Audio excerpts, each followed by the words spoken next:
नमस्कार दोस्तों, मैं सुप्रिया स्वागत करती हूँ आपका डिकोड एग्जाम के डेली करंट अफेयर्स की क्लास में। दोस्तों, आज डेली करंट अफेयर्स की क्लास में हम डिस्कस करने जा रहे हैं 2022 के लास्ट डे के करंट अफेयर्स यानी कि 31 दिसंबर के करंट अफेयर्स को। जैसा कि आज 2022 का आखिरी दिन है और हम कल यानी कि 1 जनवरी को नए साल 2023 में प्रवेश कर जाएंगे। तो देखिए कितना जल्दी से समय बीत जाता है, हम तो दिन गिनते रह गए और देखते ही देखते साल निकल गया। तो देखिए समय जो है किसी का मोहताज नहीं होता है, इसलिए समय रहते आप लोग अपने लक्ष्य को प्राप्त कर लीजिए। यही मेरे इस साल के आखिरी दिन में आप लोग के लिए विशेष है।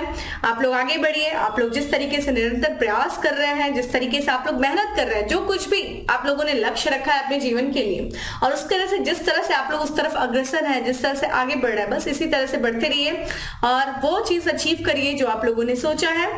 ठीक है, चलिए अब बात करते हैं अपने करंट अफेयर्स की। और देखिए कल मैंने कुछ क्वेश्चंस पूछा था आप लोगों से पोलर बेयर और पेंगुइन से रिलेटेड कि भाई क्या रीजन है कि आज तक हम लोगों ने ये नहीं सुना है कि पोलर बेयर ने कभी भी पेंगुइन का शिकार किया है।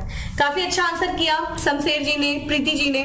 मुझे और भी उम्मीद थी और लोगों से भी उम्मीद थी कि वो लोग आंसर करेंगे, लेकिन देखिए वही होता है ना कि उम्मीद करना और उम्मीद पूरा होना दोनों में बड़ी फर्क होता है। ठीक है, तो मुझे पता है कि काफी शमशेर जी काफी ज्यादा आप मेहनत करते हैं। मुझे बहुत अच्छा लगता है जिस तरीके से आपकी कंटिन्यूटी है, जिस तरीके से आप इतना फोकस है। और भी बहुत है, रोली जी भी हैं, प्रीति जी, आप लोग काफी अच्छा आंसर कर रहे हैं। इसी तरीके से बस अपनी कंटिन्यूटी को मेंटेन रखिए। बाकी देखिए आप लोगों ने आंसर किया था, बिल्कुल सही आंसर किया है कि जो पोलर बियर है वो नॉर्थ पोल यानी कि आर्कटिक में रहता है और जो अगर पेंगुइन की बात करें तो वो साउथ पोल यानी कि साउदर्न पोल अंटार्कटिका में रहता है, जिस कारण से कभी भी हमने इनका शिकार करते हुए नहीं देखा है।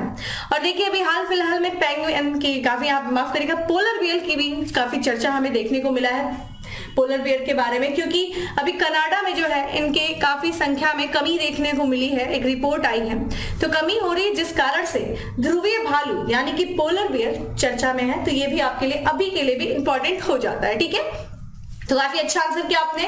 और संगीता जी आपने पूछा था कि आपको मतलब डेली करंट अफेयर्स की नोट्स बनानी चाहिए या नहीं। देखिए अगर नोट्स आप बना लीजिए की नोट्स जैसा तो काफी अच्छा है। ठीक है, नहीं बनाती हैं तो भी सही है। इससे क्या होगा कि आपको पीडीएफ तो प्रोवाइड की जा रही है टेलीग्राम ग्रुप पे, आप वहां जाकर के डाउनलोड कर लीजिए और रिवीजन करिए। बाकी लेकिन मैं ये बात कहूंगी कि थोड़ा सा मेहनत होती है, 15 से 20 मिनट मैक्स टू मैक्स। उसमें अगर आप अपनी शॉर्ट नोट्स बनाएंगी तो वो आपको ज्यादा हेल्प करेगा रिवीजन के टाइम एग्जाम में। और रिवीजन देखिए, पढ़ना, सिलेबस कंप्लीट करना सिर्फ बहादुरी नहीं है, सिलेबस को आपने कितना टाइम रिवीजन किया ये मैटर करता है। तो रिवीजन सबसे ज्यादा इंपॉर्टेंट होता है आपके एग्जाम के लिए। ठीक है, तो सिलेबस कंप्लीट करिए और उसको मल्टीपल टाइम कोशिश करिए रिवीजन करने की, तो ये आपके लिए बहुत अच्छा रहेगा। वो कब, जब आप अपनी शॉर्ट नोट्स भी बनाएंगे तो कोशिश करिए अपनी नोट्स बनाना। बाकी तो प्रोवाइड आपको किया ही जा रहा है पीडीएफ। ठीक है, चलिए आते हैं अपनी क्लास पे। चलिए आप जल्दी से सेशन को शेयर कर लीजिए, सेशन को ज्यादा से ज्यादा लोगों को शेयर करें आप लोग। और हाँ, जैसा कि मैं हमेशा कहती हूँ, चैनल को सब्सक्राइब कर लीजिए और बेल आइकन को प्रेस कर लीजिए। इससे आपको चैनल से रिलेटेड हर क्लास की वीडियो का प्रॉपर नोटिफिकेशन मिलेगा और आपकी कोई भी क्लास मिस नहीं होगी। चलिए स्टार्ट करते हैं अपनी क्लास। और आज की क्लास में हमारा सबसे पहला प्रश्न है कि सार्वजनिक स्थानों पर मास्क पहनने को अनिवार्य बनाने वाला पहला राज्य कौन सा बन गया है। देखिए जैसा कि भी हाल फिलहाल में कहा जा रहा है कि कोविड की तीसरी लहर, ठीक है, थर्ड वेव सामने की जिस तरह की संभावना हो रही है, जिस तरह से चाइना में स्थिति हुई है, वो केसेस बढ़े हैं वहां पे, यहाँ पे भी कुछ इसी तरीके की समस्याएं फिर से ना आ जाए, तो सरकार जो है पहले से ही एहतियात बरता रही है। और इसी क्रम में हम देखेंगे जो यहाँ पे कर्नाटक की सरकार ने जितने भी सार्वजनिक स्थान है वहां पे मास्क को कंपलसरी कर दिया है, अनिवार्य कर दिया है कि आप जहां भी जाइए पब्लिक बेस पे आपके फेस पे मास्क होना जरूरी है। तो ये निर्णय लेने वाला जो है कि सभी राज्यों में, जो कि राज्य के जो स्कूल्स हैं, ठीक है, यहाँ पे जो कॉलेजेस हैं, जो मूवी थिएटर हैं, जो पब हैं, जो रेस्टोरेंट है, जो बार हैं, वहां पे मास्क पहनना अनिवार्य कर दिया है। और ये डिसीजन लेने वाला, ये फैसला लेने वाला देश का पहला राज्य कौन सा है दोस्तों?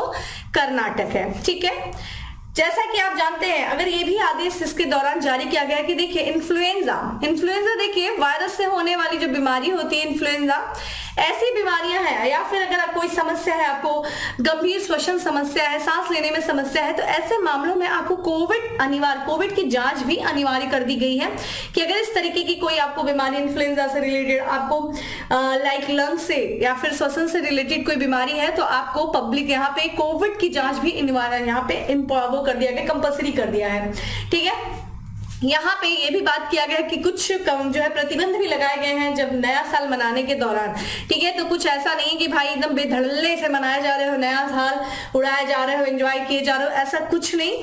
कुछ वहां पे देखिए प्रतिबंध भी लगाए जाएंगे और प्रतिबंधों के साथ ही क्या किया जाएगा, नया साल मनाया जाएगा। कर्नाटक में इवन ये तो देश में हर जगह प्रयास किया जाएगा क्योंकि कोविड के केसेस जिस तरीके से बढ़े हैं फिर से, उसमें हमें पहले से ही क्या करना पड़ेगा, आपदा से पहले ही प्रबंधन करना जरूरी है। ठीक है, अब बात करते हैं कर्नाटक की। कर्नाटक देश का राज्य दोस्तों, आप देखेंगे जब साउथ की तरफ जाएंगे तो साउथ से वेस्ट आपको देखने को मिलेगा दोस्तों कर्नाटक। ठीक है, कर्नाटक की अगर बात किया जाए दोस्तों तो ये इसकी एक सामुद्रिक सीमा है और साथ ही साथ देखा जाए इसकी जो है कुछ राज्यों से जो सीमा लग रही है वो महाराष्ट्र से लग रही है, तेलंगाना से लग रही है, आंध्र प्रदेश, तमिलनाडु और केरल से। और ध्यान रखिएगा यहाँ पे आपको गोवा भी छोटा सा दिखाई देगा। ठीक है, कर्नाटक की कैपिटल की दोस्तों बात किया जाए तो बेंगलुरु जो है वो यहाँ की राजधानी है और यहाँ के जो गवर्नर है वो है थावरचंद गहलोत। मुख्यमंत्री यानी कि चीफ मिनिस्टर की बात किया जाए तो बसवराज बोम्मई जो है वो यहाँ के चीफ मिनिस्टर है। यहाँ की देखिए विधानसभा द्विसदनीय है, यानी कि यहाँ पे विधान परिषद भी है और विधानसभा भी है। और यहाँ पे जो विधान परिषद की सीटें हैं वो है 75 सीटें हैं। विधानसभा की सीटों की बात करें तो 225 सीटें हैं। संसदीय क्षेत्र की दोस्तों बात किया जाए तो 12 सीटें हैं राज्यसभा में, किसकी, कर्नाटक की, और लोकसभा में 28 सीटें हैं। कुछ और भी तथ्य देख लेते हैं कर्नाटक से रिलेटेड जो भी हाल फिलहाल में काफी चर्चा में थे। तो देखिए कर्नाटक बैंक, ठीक है, कर्नाटक बैंक ने BFSI खंड के तहत डिजिटल परिवर्तन में सर्वोत्तम प्रथाओं के लिए भारतीय उद्योग परिसंघ द्वारा स्थापित राष्ट्रीय डिजिटल परिवर्तन पुरस्कार DX 2022, ठीक है, पुरस्कार जीता है। ठीक है, तो ध्यान रखिएगा जो CII यानी कि भारतीय उद्योग परिसंघ के द्वारा एक पुरस्कार दिया जाता है, राष्ट्रीय डिजिटल परिवर्तन पुरस्कार DX 2022, वो किसने जीता है दोस्तों, कर्नाटक बैंक ने। क्योंकि यहाँ पे देखा जाए बैंकिंग क्षेत्र में जिस तरीके से इस बैंक ने डिजिटल परिवर्तन लाया उनको सम्मानित किया गया है, उसके लिए सम्मानित किया गया है। यहाँ पे टाइम्स जो है हायर एजुकेशन की लिस्ट सूची जारी की गई और उसमें सिर्फ 50 में जगह बनाने वाला एक भारतीय संस्थान कौन सा है दोस्तों, भारतीय विज्ञान संस्थान बेंगलुरु रहा है। ये चीज ध्यान रखिएगा, इंपॉर्टेंट, सिर्फ 50 में सिर्फ और सिर्फ एकमात्र संस्थान। वहीं जो इस बार की मिस इंडिया 2022 बनी है जिनका नाम है सिन्नी सेट्टी, ये भी कहाँ की है दोस्तों, कर्नाटक की है। ठीक है, तो ये था दोस्तों आज का हमारा पहला क्वेश्चन, है ना। सोचोगे आज का हमारा आखिरी क्वेश्चन तो नहीं ना मैम बोलने जा रही है, अभी तो एक ही चीज बोला इन्होंने और फिर है ना। तो ये आज का हमारा पहला क्वेश्चन है और अब बात करते हैं हम अगले प्रश्न की। नेक्स्ट क्वेश्चन है हमारा दोस्तों की, एम्स दिल्ली और किस IIT संस्थान ने मिलकर स्वस्थ गर्भ ऐप विकसित किया है। ठीक है, तो ये देखिए एक ऐप है, एक एप्लीकेशन है जिसका नाम है स्वस्थ गर्भ ऐप और इसको एम्स दिल्ली और ध्यान रखिएगा कि IIT संस्थान, इन दोनों ने मिलकर के, और पूछा है कि कौन से IIT संस्थान ने। ऑप्शंस आपके सामने दिख रहा है, वीडियो को पॉज करिए, कमेंट बॉक्स में आंसर करने की कोशिश करिए। करेक्ट आंसर दोस्तों IIT रुड़की। ठीक है, ध्यान रखिएगा IIT रुड़की और साथ ही साथ एम्स दिल्ली। आइए इसके बारे में देखते हैं। तो यहाँ पे जो IIT रुड़की है और दिल्ली जो एम्स है, एम्स दिल्ली, उसने गर्भवती महिलाओं के लिए स्वस्थ गर्भ ऐप, ठीक है, स्वस्थ गर्भ ऐप विकसित किया है। इस ऐप में देखिए क्या क्या खूबियां होंगी। सबसे इंपॉर्टेंट चीज, बहुत सारी जो है मेडिकल हेल्प इस ऐप के माध्यम से एक प्रेग्नेंट महिला को, एक प्रेग्नेंट लेडी को मिल सकेगा।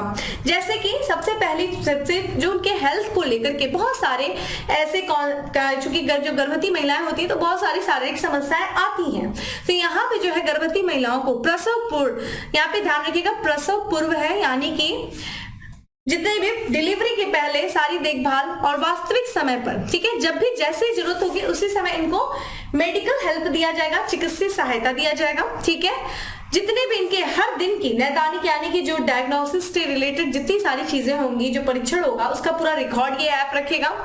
ठीक है। समय पर जो है प्रसव पूर्व देखभाल सुनिश्चित किया जाएगा। डॉक्टरों का तत्काल सहायता करेंगे, जैसे भी कोई समस्या आती तुरंत जो है डॉक्टर उनकी तत्काल सहायता के लिए उपलब्ध रहेंगे। और फिर जितनी भी गर्भावस्था की जो कुछ भी सामान्य समस्याओं, ध्यान रखिएगा ऐसा नहीं जटिल कोई समस्या उत्पन्न होगी तो इस ऐप में इतने नहीं है, तुम्हें तो तुरंत फिर हॉस्पिटल जाना होगा। लेकिन अगर कोई नॉर्मल से समस्या आ रही है तो इस ऐप में माध्यम से वो डॉक्टर से जुड़ करके उस समस्या का समाधान निकाल सकती हैं, ठीक है, जो प्रेग्नेंट लेडी होंगी।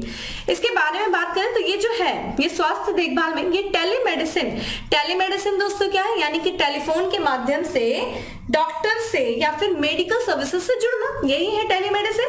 देखिए जनरली जो रिमोट एरिया में जहां आपको जो है चिकित्सीय सुविधा नहीं पहुंच सकती है लेकिन मोबाइल तो दूर दूर तक पहुंच गया है, तो उस टेलीमेडिसिन के माध्यम से एक तरीके से टेलीफोन के माध्यम से डॉक्टर से संपर्क करना, ठीक है, एक तरीके से चिकित्सीय सहायता जब हम टेलीफोन के माध्यम से लेते हैं या फिर किसी संचार के माध्यम से लेते हैं तो उसी को मेडिकल में जो है टेलीमेडिसिन कहा जाता है। तो ये देखभाल उसी का, ये स्वास्थ्य देखभाल उसी टेलीमेडिसिन का ये हिस्सा है। अगर हम बात करें स्वास्थ्य गर्भ ऐप की फायदे को IEEA journal of biochemical and health informatics में प्रकाशित किया गया, ठीक है, ये चीज ध्यान रखिएगा। चलिए अभी आप मुझे बताइए कि कौन से एम्स को जो है नो स्मोक जोन जो है डिक्लेयर किया गया है। अभी कुछ ही दिन पहले मैंने ये चर्चा किया था, ठीक है, तो बताइए आप मुझे भारत के कौन से एम्स को नो स्मोकिंग जोन डिक्लेयर किया गया है। चलिए भाई अगले प्रश्न की तरफ बढ़ते हैं। नेक्स्ट क्वेश्चन है हमारा कि निम्नलिखित में से किसे कार्यवाहक केंद्रीय सतर्कता आयुक्त नियुक्त किया गया है। ऑप्शंस आपके सामने हैं और आप ऑप्शंस को देखिए, आप कोशिश क्या करिए आंसर देने की।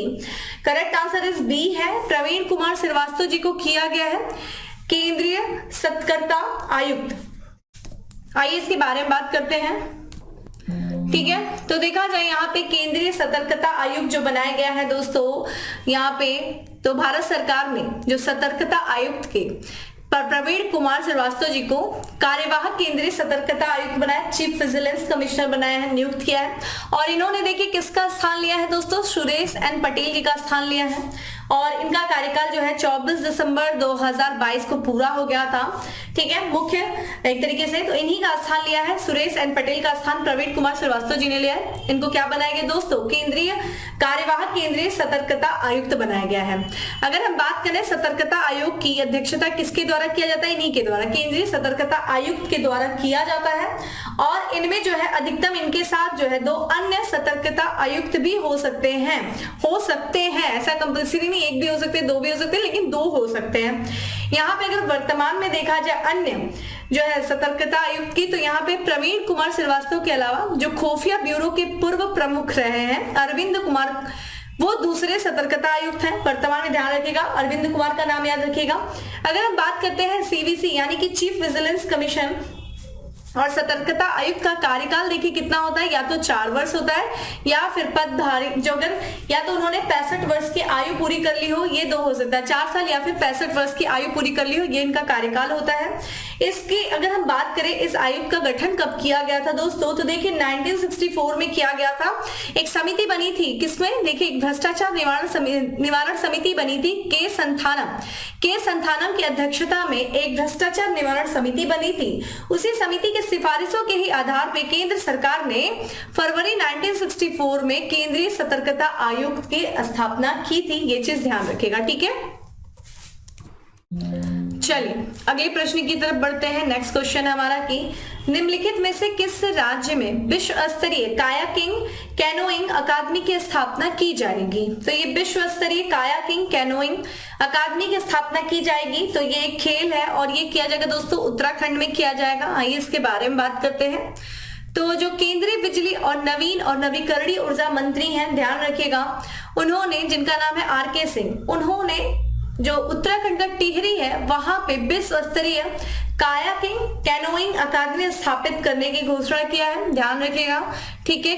कहां पे दोस्तों, उत्तराखंड में भी पूछे तो कहां, टिहरी में, ठीक है। इसकी जो घोषणा की गई है RK सिंह जी के द्वारा, जो ऊर्जा मंत्री हैं, उन्होंने देखिए यहाँ पे टिहरी झील में एक राष्ट्रीय चैंपियनशिप, ठीक है, ध्यान रखिएगा, टिहरी वाटर स्पोर्ट्स कप हुआ था, उसी के उद्घाटन के दौरान, इस चैंपियनशिप के उद्घाटन के दौरान जो है इसकी घोषणा की गई है। यहाँ पे जो है जो टिहरी झील पर ये पहली बार है कि राष्ट्रीय स्तर खेल प्रतियोगिता का आयोजन किया जा रहा है और इसी प्रतियोगिता के दौरान जो है इसी प्रतियोगिता के उद्घाटन के दौरान ये घोषणा किया गया है। यहाँ पे जो है इसका जो आयोजन किया जा रहेगा वो पहली बार भारतीय ओलंपिक संघ, उत्तराखंड ओलंपिक संघ, उत्तराखंड कायाकिंग और कैनोइंग संघ द्वारा संयुक्त रूप से एक राष्ट्रीय स्तर के कायाकिंग और कैनोइंग का आयोजन किया जाएगा। तो देखिए भारतीय ओलंपिक संघ, उत्तराखंड ओलंपिक संघ और उत्तराखंड कायाकिंग, यहाँ पे कायाकिंग और कैनोइंग संघ, इन लोगों के द्वारा संयुक्त रूप से इस उत्सव का आयोजन किया जाएगा। अगर हम कायाकिंग की बात करें तो ध्यान रखिएगा एक तरीके की ये खेल गतिविधि है, नाव में खेला जाता है। तो इसमें जो पानी पर चलने वाली जो कश्ती होती है, ठीक है, जैसे कि एक संकरी नाव जिसमें क्या होता है डबल ब्लेड पैडल का उपयोग किया जाता है। आप लोगों ने वो नाव देखा होगा ना जिसमें डबल पैडल इस्तेमाल किया जाता है, उसके द्वारा जो है नाव चलाई जाती है। तो ये वो खेल गतिविधि है। वहीं बात करें कैनोइंग की बात करें दोस्तों, तो ये पानी का ही खेल है, एक छोटी और हल्की नाव में एक तरीके से इस खेल का आयोजन किया जाता है। ठीक है, तो ये चीज ध्यान रखिएगा। यहाँ पे मुझे बताइए कि भारतीय ओलंपिक संघ के अध्यक्ष कौन है वर्तमान में, आप मुझे कमेंट बॉक्स में आंसर करिए। ठीक है, चलिए अगले प्रश्न पे तरफ बढ़ते हैं कि भारत द्वारा सहायता प्राप्त मांगदच्छू पर जल विद्युत परियोजना किस देश की ड्रूक ग्रीन पावर कॉर्प को सौंपी गई है? भूटान, बांग्लादेश, नेपाल, अफगानिस्तान। दोस्तों correct answer is a, Bhutan. ठीक है, तो भारत सरकार ने देखा जाए एक मांगदेच्छू जल विद्युत परियोजना को भी हाल ही में भूटान के ड्रूक ग्रीन पावर कॉर्पोरेशन को सौंपा है। और ये जल विद्युत परियोजना का अगर हम क्षमता देखें तो ये 720 मेगावाट की है। तो देखिए आपके लिए इंपॉर्टेंट क्या है, ये मांगदेच्छू परियोजना जल विद्युत परियोजना। तो आपसे ये भी पूछा जा सकता है कि अभी हाल फिलहाल में चर्चा में रहा मांगदेच्छू जल विद्युत परियोजना किससे रिलेटेड है? तो भूटान से रिलेटेड है। ठीक है, इस परियोजना के साथ देखिए सौंपने के साथ ही दोनों देशों ने 4 बड़ी जल विद्युत परियोजनाओं को सफलतापूर्वक पूरा कर लिया है। ठीक है, मांगदेच्छू अगर यहाँ पे हाइड्रो इलेक्ट्रॉनिक पावर प्रोजेक्ट की बात किया जाए तो इसका उद्घाटन जो है प्रधानमंत्री नरेंद्र मोदी जी ने और उनके जो भूटानी समकक्ष हैं लोटे शेरिंग, इनके द्वारा 2019 में किया गया था। ठीक है, Mangdechhu hydro electronic power project की, ठीक है, 2019 में किया गया था, जिसे अभी 2022 में जो है लास्ट में सौंपा गया है। और यहाँ पे जो है मध्य भूटान के ये संयंत्र स्थापित का है। तो ये संयंत्र ध्यान रखिएगा, जो मध्य भूटान है वहां का एक टोंगसा जिला है, वहां पे एक नदी है मांगदेच्छू नदी, उसी पर यह संयंत्र स्थापित किया गया है। इस पनबिजली में देखा जाए, इस पनबिजली परियोजना के चालू होने से कितनी क्षमता बढ़ जाएगी भूटान की? तो भूटान की जो जल विद्युत क्षमता है वो 44% की वृद्धि होगी। वहां पे वर्तमान में देखिए कितना है अभी, तो 2336 मेगावाट। ठीक है, इस समय वहां की क्षमता है जो है पनबिजली। तो यहाँ पे जो है कितनी क्षमता बढ़ रही है दोस्तों? 44 जो है % बढ़ जाएगी। तो मैं आपके लिए ये चीज ध्यान रखी है कि सबसे पहले ये जो मांगदेच्छू जल विद्युत परियोजना है इसको ध्यान रखिएगा किस देश में है। तो ये जो है ये भूटान में है, जिसको पूरा कार्य किया है भारत ने किया है और फिर सौंपा गया है वहां के जो भूटान के जो ड्रूक ग्रीन पावर कॉर्पोरेशन है उसको सौंप दिया गया। ठीक है, इस परियोजना की शुरुआत 2019 में किया गया था बनाने की प्रधानमंत्री नरेंद्र मोदी जी के द्वारा और उनके जो समकक्ष है भूटानी समकक्ष लोटे शेरिंग के द्वारा किया गया था। ठीक है, चलिए आते हैं अगले प्रश्न पे। नेक्स्ट प्रश्न है हमारा कि किस राज्य के पुलिस द्वारा चलाए गए निजात अभियान को IACP 2022 अवार्ड से सम्मानित किया गया है? तो देखिए ये निजात अभियान चर्चा में है, किसी राज्य से संबंधित है और इसे सम्मानित किया गया है अमेरिका के प्रतिष्ठित पुरस्कार के द्वारा। तो correct answer is B, Chhattisgarh. ठीक है, आइए बात करते हैं। तो जो छत्तीसगढ़ की पुलिस है दोस्तों, वहां पे एक नशा और अवैध शराब विरोधी एक अभियान चलाया गया था। ठीक है, क्या निजात, और इस निजात को संस्थागत श्रेणी में लीडरशिप इन क्राइम प्रिवेंशन के तहत अमेरिका का प्रतिष्ठित पुरस्कार है कौन सा? International association of chief of police 2022 उससे क्या किया गया है, पुरस्कृत किया गया है। ठीक है, उसके लिए चुना गया है किसे, यहाँ पे निजात अभियान। और ये ध्यान रखिएगा उस राज्य में जो नशा विरोधी अभियान है, ये अवैध शराब का विरोध करने के लिए अभियान चलाया गया था। इस अभियान के तहत जो निजात अभियान चलाया गया छत्तीसगढ़ की पुलिस के द्वारा, इस अभियान के तहत देखा जाए जितने भी अवैध नशा कारोबारी हैं उनके खिलाफ जो है सख्त कार्रवाई किया जाएगा। एक सघन और लोगों के बीच में जागरूकता उत्पन्न की जाएगी और नशा करने वालों को क्या किया जाएगा, पुनर्वास शामिल किया, मतलब पुनर्वास दिया जाएगा जिससे कि वो नशा को छोड़ सके और फिर से अपने जीवन को जो है सही से शुरू कर सके। एक तरीके से उनका समाजीकरण करने का प्रयास किया जाएगा। किसके तहत, इस निजात अभियान के तहत। इस अभियान की शुरुआत की गई थी जो वहां के तत्कालीन पुलिस अधीक्षक थे संतोष सिंह के कार्यकाल में शुरू किया गया था, जिनकी तस्वीर आप स्क्रीन पे देख रहे हैं। ठीक है, चलिए तो ये था हमारा निजात अभियान। ठीक है, छत्तीसगढ़। आइए भाई बात करते हैं अगले प्रश्न की।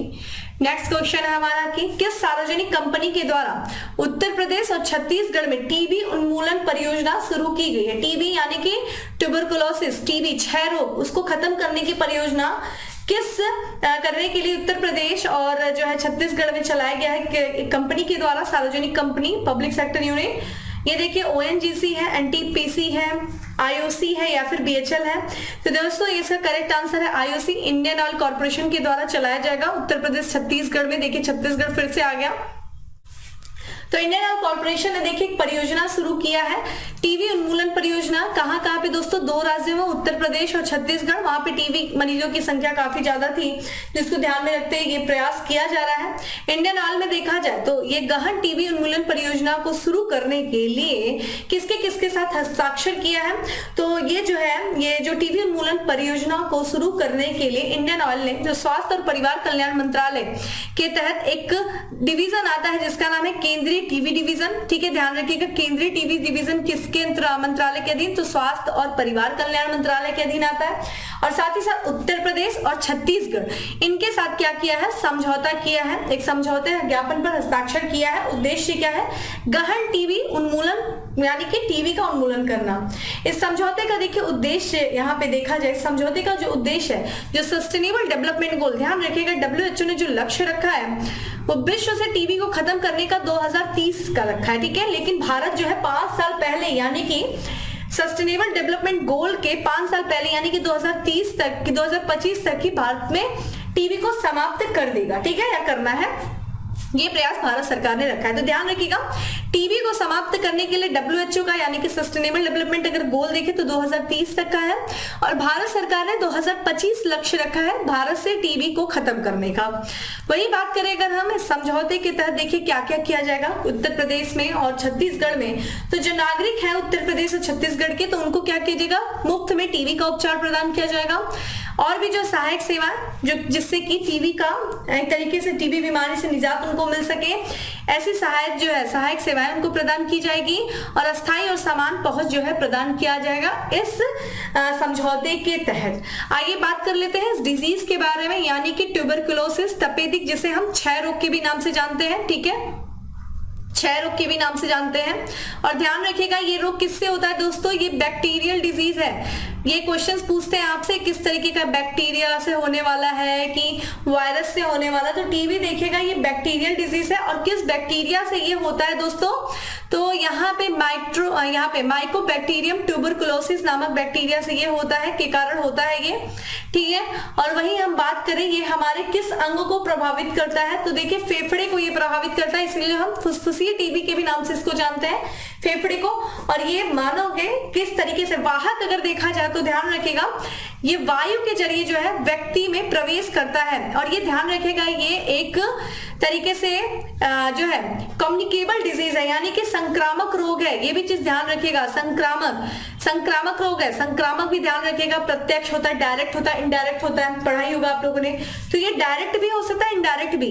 ठीक है, संक्रामक रोग है। और अगर किसी टीबी के पेशेंट ने, जैसे एक तरीके से जो लोग जिनको टीबी हुआ वो कोशिश ये क्या करें कि वो कहीं भी पब्लिक प्लेस पे ना जाए, और अगर इनकेस ज्यादा हैं तो अपने फेस को कवर करके जाए। अगर उनको छींक आ जाती है तो कोशिश करें रुमाल रखें, ताकि वो उनके मुंह से बैक्टीरिया निकल के वातावरण में न जाए, और दूसरा व्यक्ति अगर सांस ले रहा है तो वो फिर वो बैक्टीरिया उसमें प्रवेश करके दूसरे व्यक्ति को भी प्रभावित कर देती है। तो एक तरीके से ये कम्युनिकेबल डिजीज है।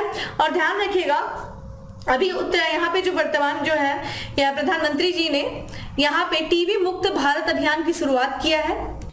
ठीक है, टीबी मुक्त भारत अभियान की शुरुआत की इसी सितंबर 2022 में। ठीक है, जिसका उद्देश्य क्या है, 2025 तक टीबी को खत्म करना। अभी हम लोगों ने बात किया। आपसे अगर पूछा जाए टीबी के लिए कौन सा टीका या फिर हम वैक्सीन इस्तेमाल करते हैं, तो ध्यान रखिएगा बीसीजी का टीका लगाया जाता है। बीसीजी यानी कि बेसिल, ये सब देखिए फुल फॉर्म है जो आपसे आपके एग्जाम में पूछे जाते हैं। बेसिल क्लैमिटी, ठीक है, क्लैमिटी, ध्यान रखिएगा, गुएरिन, ये चीज ध्यान रखिएगा। बीसीजी का टीका लगाया जाता है, गुएरिन। तो बीसीजी का टीका टीबी में लगाया जाता है। अब आप मुझे बताइए कि जो है यहाँ पे एक दिवस मनाया जाता है, वर्ल्ड टीबी डे।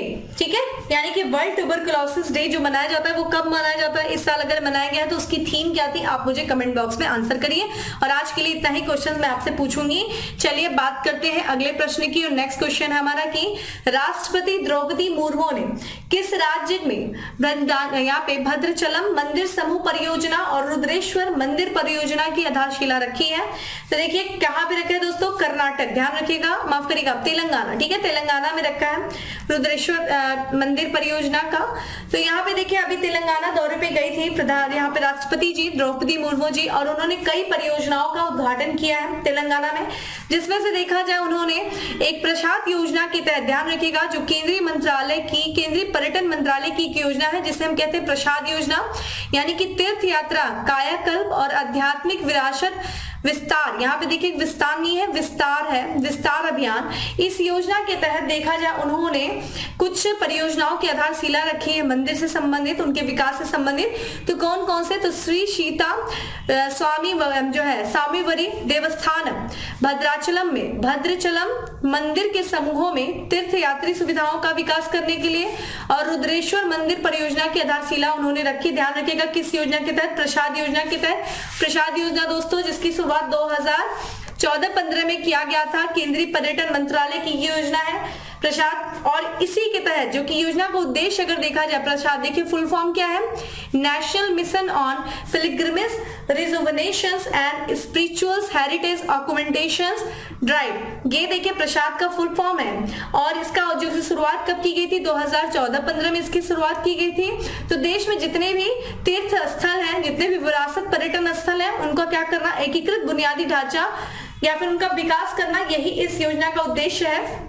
और इसी योजना के तहत उन्होंने तेलंगाना में कुछ परियोजना की आधारशिला रखा है। अगर हम बात करें यहाँ पे भद्रचलम जो स्थित मंदिर है, ठीक है, जिसका नाम है श्री सीता रामचंद्र राम स्वामीवरी देवस्थानम मंदिर, ये काफी पुराना माना जाता है, लगभग 350 वर्ष पुराना ये माना जाता है। और यहाँ पे ये माना जाता है कि ये किस भगवान से, तो भगवान राम, माता सीता और भाई लक्ष्मण से ये मंदिर जुड़ा हुआ है। वहीं अगर हम बात करें रुद्रेश्वर टेम्पल की, तो देखिए ये काफी चर्चा में रहा है। रुद्रेश्वर टेम्पल जिसे हम रमप्पा मंदिर के भी नाम से जानते हैं, इसका निर्माण देखिए 1213 ईस्वी में किया गया था। जो काकतीय साम्राज्य था उसके शासनकाल के दौरान किया गया था। वहां के जो राजा थे, काकतीय राजा गणपति देव, उनका सेनापति था जिनका नाम है रेचल्ला रुद्र। ठीक है, रेचल्ला रुद्र के द्वारा किया गया था। और जिस कारण से इस मंदिर को रुद्रेश्वर मंदिर भी नाम से जानते, इसी कारण से, क्योंकि इसका जो निर्माण किया गया था वो रुद्र के द्वारा किया गया था। सेनापति है किसका, देखिए काकतीय राजा है गणपति देव, उनका ये सेनापति था। और ऐसा माना जाता है कि एक निर्माणकर्ता के नाम पर यह मंदिर रखा गया था। और इसके जो है देवता यानी कि रुद्रेश्वर मंदिर के जो देवता हैं जिनका नाम है रामलिंगेश्वरम स्वामी, ये देवता है। और अभी देखिए पिछले वर्ष यानी कि 2021 में यूनेस्को की जो विश्व विरासत स्थल की सूची है, जिसमें से इसको 39वां यूनेस्को विश्व विरासत सूची में शामिल किया गया था। किसको, इस मंदिर को, रुद्रेश्वर मंदिर को। ठीक है, 39वां। 40वां कौन सा दोस्तों, धौलावीरा। ठीक है, गुजरात का जो हड़प्पा संस्कृति, हड़प्पा सिविलाइजेशन से रिलेटेड जो स्थल है धौलावीरा गुजरात का, उसको 40वां विश्व विरासत स्थल घोषित किया गया था। 2021 में 2 स्थलों को घोषित किया गया था। और इसी के साथ भारत के कितने स्थल हैं, 40 स्थल हैं विश्व विरासत स्थल की सूची में। ठीक है, ये चीज ध्यान रखिएगा। अब बात करते हैं अगले प्रश्न की। नेक्स्ट क्वेश्चन है हमारा कि निम्नलिखित में से किस संस्थान ने वार्टन क्यूएस री इमेजिन एजुकेशन अवार्ड 2022 जीता है।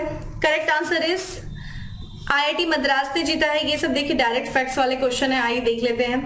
तो ये भारतीय प्रौद्योगिकी संस्थान मद्रास, ठीक है, जो कि इसने क्या जीता है, वार्टन क्यूएस री इमेजिन एजुकेशन अवार्ड 2022, क्योंकि इसको शिक्षा का ऑस्कर कहा जाता है, इसलिए इंपॉर्टेंट है, ये अवार्ड जीता है। अगर हम कुछ और भी अवार्ड देखें तो यहाँ पे डेटा साइंस और एप्लीकेशन में बीएस ने सर्वप्रथम यहाँ पे सर्वश्रेष्ठ ऑनलाइन कार्यक्रम की श्रेणी में सिल्वर मेडल जीता है। और आईआईटी और आईआईएससी की संयुक्त पहल एनपीटीईएल यानी कि national programme on technology and हैंड्स लर्निंग ने आजीवन सीखने की श्रेणी में गोल्ड मेडल जीता है। ठीक है, तो आपके लिए ये अवार्ड इंपॉर्टेंट है जिसे शिक्षा का ऑस्कर कहा जाता है। वॉर्टन क्यूएस री इमेजिन एजुकेशन अवार्ड किससे जीता है? आईआईटी मद्रास से जीता है। आइए आज के लास्ट क्वेश्चन की तरफ बढ़ते हैं और हमारा आज का लास्ट क्वेश्चन है कि भारत सरकार ने किस देश को 2 और जल विद्युत परियोजना से अतिरिक्त 40 मेगावाट बिजली निर्यात करने की अनुमति दी है? तो नेपाल, भूटान, बांग्लादेश या फिर Myanmar. Correct answer is a है नेपाल। ठीक है, ध्यान रखिएगा नेपाल से ये अनुमति मिला है। तो यहाँ पे नेपाल, यहाँ पे भारत ने जो नेपाल यहाँ पे विद्युत प्राधिकरण है, उस विद्युत प्राधिकरण को 2 और जल विद्युत परियोजनाओं से अतिरिक्त 40 मेगावाट बिजली निर्यात करने की अनुमति दी है, भारत सरकार ने दिया है। तो यहाँ पे देखा जाए ये जो भारतीय केंद्रीय विद्युत जो प्राधिकरण है, यहाँ पे एक जो नेपाल विद्युत प्राधिकरण ने ये बताया कि जो भारतीय केंद्रीय विद्युत प्राधिकरण है उसने भारतीय ऊर्जा बाजार में प्रतिस्पर्धी दरों पर 2 और जल विद्युत परियोजना, जिसका देखिए एक की क्षमता 25 मेगावाट काबेली B1 और 20 मेगावाट लोअर मोदी से अधिशेष बिजली की बिक्री को मंजूरी दे दिया, खरीदने की मंजूरी दे दी है। यहाँ पे अगर देखें इससे क्या होगा दोस्तों, 10 जल विद्युत परियोजनाओं से भारत को कितना 452.6 मेगावाट अधिशेष बिजली का निर्यात किया जा सकेगा इस अनुमति के बाद। अगर हम बात करें वर्तमान में जो नेपाल की जो बिजली की मांग लगभग कितनी है 1680 और घरेलू उत्पादन कितना है यहाँ पे 1000 है। यहाँ पे देखिए अभी कुछ दिन पहले की बात है, जो वहां पे नेपाल में जो नदी आधारित जल विद्युत परियोजना है उसमें क्या है, उन परियोजनाओं में बिजली उत्पादन घट गया था काफी। ठीक है, जिसकी वजह से वहां का जो नेपाल विद्युत जल विद्युत है, ठीक है, नेपाल विद्युत प्राधिकरण है, उसने क्या किया था कि भारत को अतिरिक्त बिजली के निर्यात को 19 दिसंबर से क्या किया था, रोक लगा दी थी, लेकिन अभी परमिशन दे दिया है। ठीक है, तो ये था दोस्तों आज का हमारा 10 MCQ। अब बात करते हैं फैक्ट्स ऑफ द डे की। हमारा सबसे पहला आज का फैक्ट्स है कि बुक है fox in the road my day at RBI and beyond. ठीक है, तो बुक का नाम है fox in the road my days at RBI and beyond. तो ये है सी रंगराजन। ठीक है, सी रंगराजन की बुक है। यहाँ पे बात करें अभी देखिए जियो ने अपनी 5G सर्विस शुरू की है किस राज्य में दोस्तों, आंध्र प्रदेश राज्य में शुरू किया है। वहीं देखिए बम चक्रवात आया है, साइक्लोन बम चक्रवात अमेरिका में, और अमेरिका के राष्ट्रपति जो बाइडेन ने वहां के एक राज्य में आपातकाल की घोषणा किया है, कहां पे, न्यूयॉर्क में। ठीक है, न्यूयॉर्क में। वही बात करें IWF विश्व चैंपियनशिप में मीराबाई चानू ने कौन सा पदक जीता है दोस्तों, सिल्वर मेडल जीता है। ठीक है, ध्यान रखिएगा। वही आज का अंतिम यानी कि लास्ट हमारा फैक्ट्स ऑफ द डे है कि इंटरनेशनल स्पेस रजिस्ट्री ने एक तारे का नामकरण किया है किसके भाई, पूर्व जो हमारे प्रधानमंत्री रहे हैं अटल, यहाँ पे ध्यान रखिएगा अटल नहीं है, अटल बिहारी वाजपेयी जी। ठीक है, अटल बिहारी वाजपेयी जी ने उनके नाम पर ये रखा गया है, इंटरनेशनल स्पेस रजिस्ट्री के ने एक तारे का नाम रखा है। ठीक है, तो दोस्तों ये था हमारा आज का करंट अफेयर्स और इस साल का आखिरी करंट अफेयर्स, क्योंकि अब हम मिलेंगे नेक्स्ट ईयर यानी कि 2023 में। ठीक है, तो ध्यान रखिए, सब लोग अपना ख्याल रखिए और आराम से पार्टी वार्टी करिए। ठीक है, मेरी विशेष आप लोग के साथ है। और ध्यान रखिएगा डेली करंट अफेयर्स की PDF आपको टेलीग्राम ग्रुप में मिल जाएगी, जिसका लिंक आपको डिस्क्रिप्शन बॉक्स में दिया हुआ है। ठीक है, बाकी फिर मिलेंगे अगली साल, तब तक के लिए bye, have a good day, stay safe and stay happy.